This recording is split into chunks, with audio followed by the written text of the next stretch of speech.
Salut YouTube. C'est reparti. Putain, j'arrive pas à avoir des... Pas trop fort.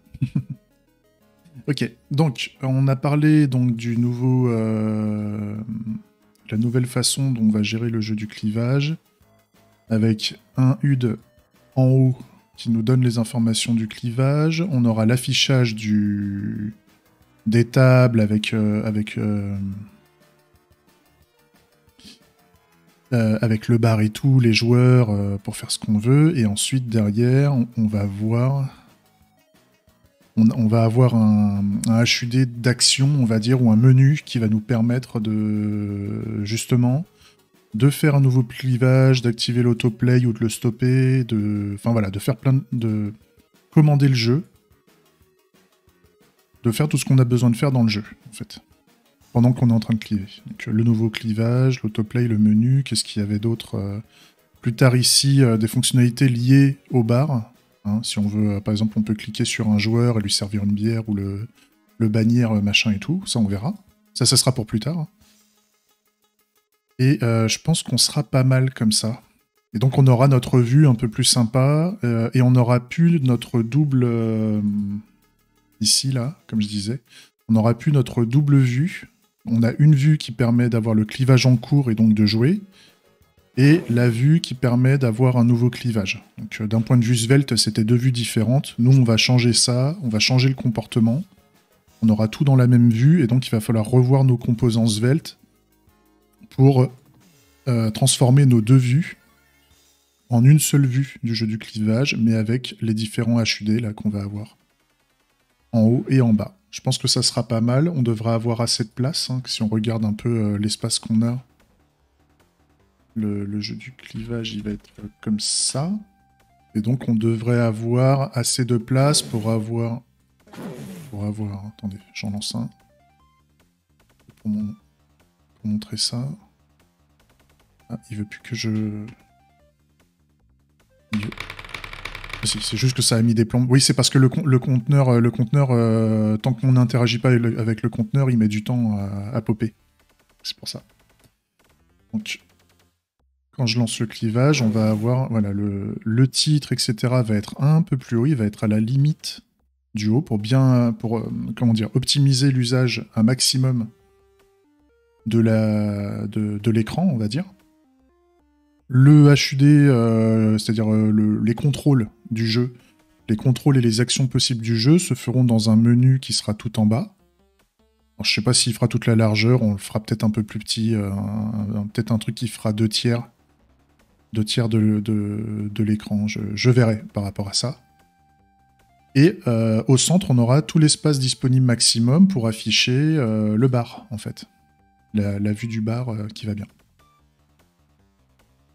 Ça, c'est pas mal. Ça, c'est pas mal, ça me plaît bien. Ça me projette. Et donc là, ce qu'on veut faire, justement, pour amorcer tout ça, c'est là où ça va commencer à être chiant. C'est... il va falloir que je modifie un petit peu la business logic pour me rendre compte. Et puis après, on va partir en mode intégration. C'est-à-dire qu'il va falloir modifier notre système d'interface de prod. Donc c'est l'adapteur d'interface, là, le Sveltentone Interface. Maintenant, on va avoir des nouvelles interfaces à fournir. Donc par exemple, voilà, on a deux choses à faire là. Pour le moment, le fait de Update Entity Interface State et Remove Entity Interface State. Donc ça, c'est ce qui va nous permettre d'interagir avec le Canva, en fait, enfin avec ouais, le composant WebGL qu'on va rajouter dans la vue du jeu. Donc ça va être important de bosser là-dessus. Et il va falloir aussi que je modifie mon application de prod. Enfin voilà, j'ai pas mal de choses à faire du côté intégration avant que ça puisse fonctionner, et j'ai pas mal de choses à revoir côté logique, puisque je vais avoir une vue en moins. Donc pour pouvoir gérer cette vue en moins, juste pour amorcer là pendant l'intro, vu que là on est à 4 minutes, après je termine, après j'arrêterai la vidéo et j'enchaînerai. Je veux juste modifier les vues. Les vues... Je me souviens plus où est-ce que j'ai mis ça.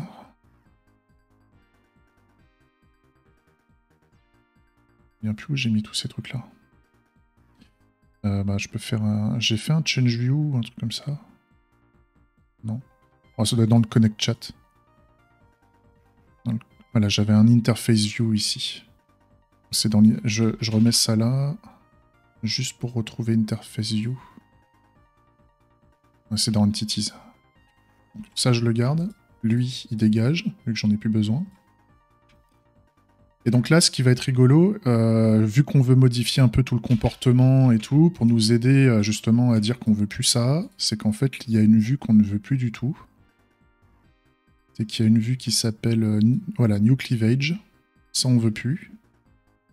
Et il y a une vue qui s'appelle Current Cleavage qu'on veut plus aussi.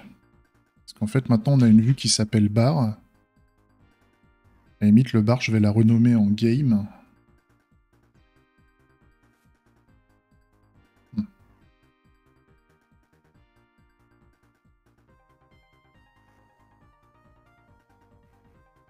Ouais, je vais l'appeler Game. En fait, c'est la vue du jeu. La vue du jeu, on va faire ça. Ça va être bien. Voilà. Et donc là, maintenant, quand je vais lancer mes tests, le fait d'avoir viré les vues et tout ça, je vais avoir des problèmes de compile. Voilà. Ça commence ici, et donc on commence à avoir les problèmes ici. On commence à avoir des problèmes un peu partout, donc c'est là où on va commencer à réfléchir à ce qu'on veut faire. Mais avant toute chose, voilà, c'était juste pour montrer de quoi on part. Donc je peux arrêter la VOD YouTube, et puis on enchaîne derrière avec le taf qui va démarrer. Des bisous.